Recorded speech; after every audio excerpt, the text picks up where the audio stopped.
Hey, what's up, everybody? It's the Duke here, coming at you on another Friday for yet another new episode of the Weekend Wrap-Up. Hope y'all are doing well. Getting ready for the weekend. Looking forward to the weekend to come because it's Friday. It's finally Friday. Had a bit of a busy week, actually. I know for those of you that are following along, last Friday, I had Friday off, so I didn't do this on Friday. I did this on Monday instead. So you're actually getting to see me twice this week. But so yeah, I hope you caught that episode of last week's weekend wrap up, and then this is for this week. So yeah, a bit of a busy week. I finally got my printer, which you can see right there. It's not in the enclosure, if you'll note, because I was still putting it back together this week. But I finally got it put back together. In fact, it's printing right now. You can kind of see the monstrosity head moving back and forth. Doing a print right now. Finally got it put back together. Got it wired all up. Got everything plugged back in and fired it up, and it works. Except I don't know what happened, but so one of the things I did is basically the reason I took it apart this time is because one of the fans, I wasn't sure if it was the hot end fan or the part cooling fan. One of them, when I would start it up, it would and make that noise that is the death knell or the near death knell of any computer or PC or printer or whatever fan, little fans. So I knew I had to replace them. I didn't want to go small. I wanted to go big. So I knew I was going to replace them. I knew I was going to switch to a dual cooling fan setup on the parts. And then just, one fan for the hot end. But what I didn't know is when I first started doing that, and I had to print there's a whole new housing that goes on the hot end that I had to print to hold the dual cooling fans, and then the hot end fan it's in a entire different housing. So I had to take the stock housing off, replace it with this printed version, and now it's, as you can see, it's moving right along. So anyway, what I didn't know is when I started doing that is if the part cooling fan only has one connection on the motherboard, and of course now I had two fans with two wires, and so I was like, how am I going to do this? And so I looked on the internet, and luckily there's a place that basically sells cabling, kind of pre-done. Sorry, fits in a little bit. Sells pre-done cabling for 3D printers, and they had a splitter, which was like, hey, if you're upgrading from a single fan setup to a dual fan setup, this is what you need. And I was like, okay, sweet, let's do that. Of course, I also had the hardware or the tools and the hardware to kind of make my own cables and set up my own connections on fan wires. So I got the splitter. I hooked up the splitter. One thing I noticed was that it seems to be wired a little weird, and I probably should have looked at that and said, I'm just going to splice the wires myself and add some electrical tape and be done with it. But I didn't. I was like, well, I bought this, I should use it. So I used it, and then fired it up and did a couple test prints, and lo and behold, the part cooling fans don't turn on. So it's one of two things. It's either both fans are bad, which possible but not likely. So I guess it's one of three things. Both fans are bad. Two, the splitter is wired incorrectly, or I hooked it up incorrectly. Or three, the extension wire that I made myself, I did incorrectly. Here's why I think it's not three. Well, I already said I don't think it's one, because possible but not likely. Either way, I do have two other fans, so I can always swap them out and see if they work. But here's why I think it's not 3, is because I did the exact same thing for the hot end cooling fan. I crimped my own little freaking connectors and ran the extension wire. That one works great. So that's why I think the most likely culprit is the actual splitter. So, because like I said, I think it's wired incorrectly. I think it's wired backwards from what it should be. So I hooked it up with the understanding that it was wired correctly. But of course, if you have a hot wire being split into a neutral wire and vice versa, hey, no juice gonna go. So I think what I'm gonna do, the thing is, and what I'm printing right now, I said earlier this week, last week, whatever, that I was gonna print some mold forms, and they're literally just flat surfaces, like except for the keyed bottom. They're literally just right angles and well, not right angles, but angles and surfaces. There's nothing complex there. I don't think I need part cooling to print those. In fact, the first thing I printed, check this out. Look at how big that is. And inside is this big boy right here. This big one right here. So what I did with this one, if you remember, I bought some files online. So that's the normal one. Put a normal D20 in here for comparison. So there's the normal one, right? And there's the big one. Like literally, it's ginormous. Here it is.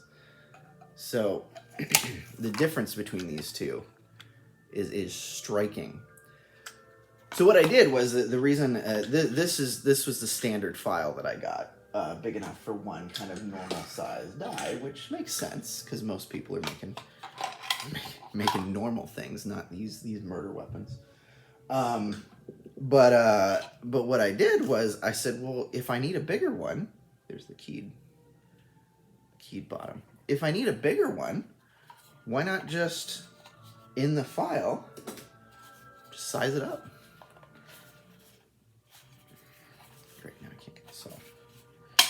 That's what she said. Phrasing.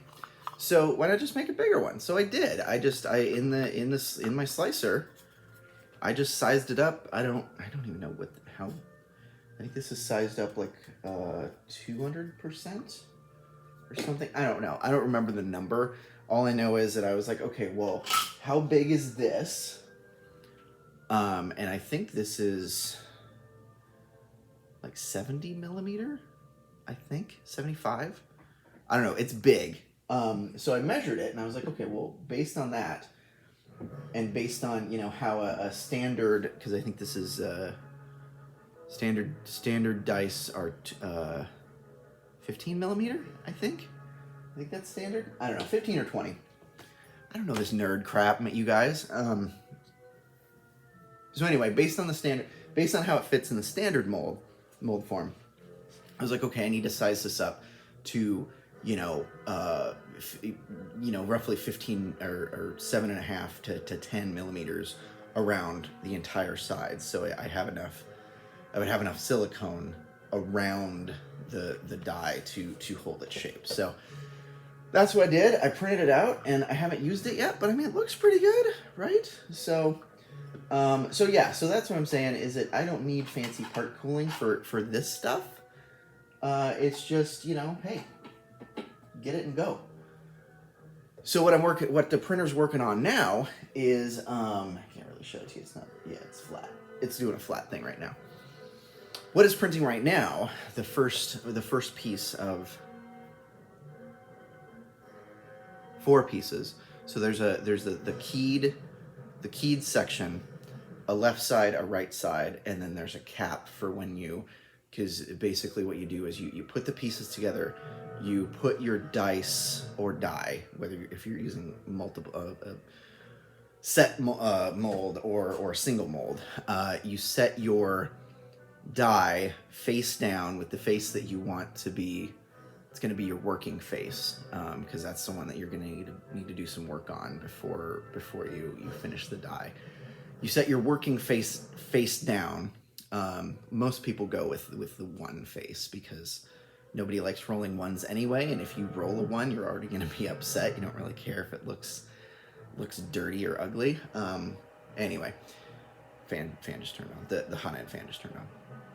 Anyway, so you put your die face down on the keyed surface. You snap the halves together. You pour your silicone. You set that. Then you remove the mold, turn it upside down, take the key off, turn it upside down, leave the dice in there, die or dice in there, and then put it back in the mold with your face facing up. Add the top so you can have more space to pour silicone. Then you pour your cap. Anyway, and then you end up having a keyed cap. So that's so the 4 parts. You've got your keyed base, your sides, and then your cap to add room for your cap, your mold cap. So that's what it's doing right now. It's printing the keyed surface, and then I'll print the sides, and then the cap, and then anyway, what it is printing is it's printing a full set. It's printing one of those. It's printing a curved, like a piece of pie. So what I'm going to do is I'm probably going to print a couple of those so I can get a couple of molds going. Put them in the bottom of my pressure pot. They should be sized perfectly to where I can fit 4 of them at a time directly in the bottom of my pressure pot. So that's the goal, because then if I've got, basically I'm making 4 sets at a time, and if I add some weird what do you call it, like a rack structure inside the pressure pot, then I can do multiple levels of 4. So I could do like 4 or 8 or 12 at a time, like full sets of dice. That's when the production line really kicks in. So that's the plan for this week. I've been, got that back up and running and been printing those this week. That's really all I've done this week. So looking forward to next week. That was the week in review. Now looking to the week ahead. Or week in review, week ahead. I don't know. Whatever. You got it. Week ahead. Basically finishing up these mold forms and actually making some molds. So I'm probably gonna do I'm probably going to recast the English Wizard dice because these were the ones, they didn't add in polishing, some of the numbers wore off, especially on like the, like you can really see it on the D20. Like, look at that. You can't see it because it's worn down. And like the 20, that's the 20. You can see like one part of the number. So, failed experiment, and that was due to bubbles in the silicone. So, now that I have a vacuum chamber, I'm going to degas my silicone before I pour it into my mold. So hopefully that won't happen again. And then I'll end up with some nice masters that really won't need much polishing. Because, I mean, the dice I got that I was making the molds from is really nice and smooth, and it's like got a rounded edges instead of sharp edges. So I like the way they look, and I would love to make some copies of them. But yeah, I've got to perfect the molding process before I can do that, because the post-production just isn't going to work. So I might do that. Yeah, I don't know. That might actually fill my week. I don't want to throw too many things out there, because then ultimately what ends up happening is I run out of time, right? And then I'm like, oh yeah, so I didn't get this done, didn't get that done. So working on dreaming big, but then setting achievable goals, and that is a life lesson, folks. So I'm at time, which means I'm going to get out of here. But I've got a question for you. So it was 70 degrees here in the Pacific Northwest yesterday, and for Monday, so that was Thursday. For Monday, the forecast calls for snow. So I would like to know what sort of dumbass weather is happening in your neck of the woods right now, or has happened recently, or is forecasted to happen. Because that's some pretty dumbass weather. 70 degrees, 4 days later, snow, maybe. Anyway, hit me up on Patreon, or send me a tweet, comment on Instagram, however you want to answer that question. Let me know, and until next week, I'll talk to y'all later. Peace.